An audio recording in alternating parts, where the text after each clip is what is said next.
There's a greatness inside of every one of us. But there's no way that you could ever pull that greatness out without having some kind of opposition, some kind of challenge. Whatever it is that you've got to go through in life, whatever you've got to overcome, that thing is not an obstacle for you to, a reason to give up, for you to quit. In fact, the only thing you've got to drop is the word if. Because if is a blanket statement. It's a blanket excuse that if I don't do this, if I'd only been born early, if I'd only been stronger, if I only had this as a parent, if I had money, if I hadn't.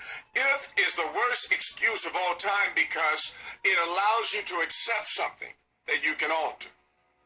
If is a hurdle that you can jump over. As an amputee, one of my easiest things that I could have done is just accepted if. If I had had a leg, if I had this, I would have made it. I remember trying out for basketball teams and getting cut and feeling frustrated and people saying, you have great tenacity, you got a great heart. Only if. And instead of me taking that only if as an acceptable answer, I decided I'd keep trying out. And even though I got cut again, I kept going back and I try again. I got cut again. High school was full of rejection because of an if. And then I heard about it, the Wilson Boys Club having a team, and I decided to go try out.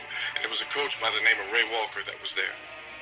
And I came to the tryouts, and during the tryouts, an incident that changed my life happened. All my hard work, all my dreams were to make a basketball team, because if I did that, I would find acceptance. That's what it meant to make the team. Well, it just so happened that during the trials, we had a thing called Death Valleys, and you're running back and forth, you're touching lines. And as we're running back and forth, I tripped, I turned my leg the wrong way, and my knee got dislocated. All this stuff, all my dreams. 3 years of preparing, 3 years of trying out, 3 years of being rejected. Looking at it from my floor. And what will I do?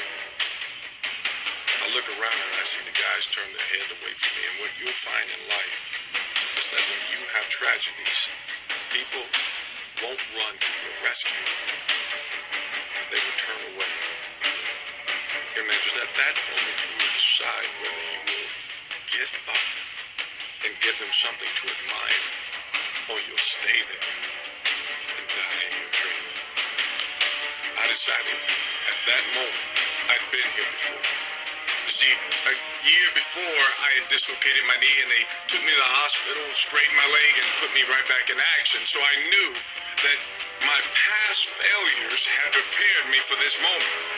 If I hadn't had that experience, then I would have given up. So at that moment, I popped my knee back in. Ray Walker walks over and says, don't do it. You don't need to do this. I've seen enough. And I was like, I can't quit. I can't quit. If you cut me, I'm going to finish no matter what, because I can't live with quitting. And I'm telling you, don't give up. The worst thing in the world to live with is the regret that you quit.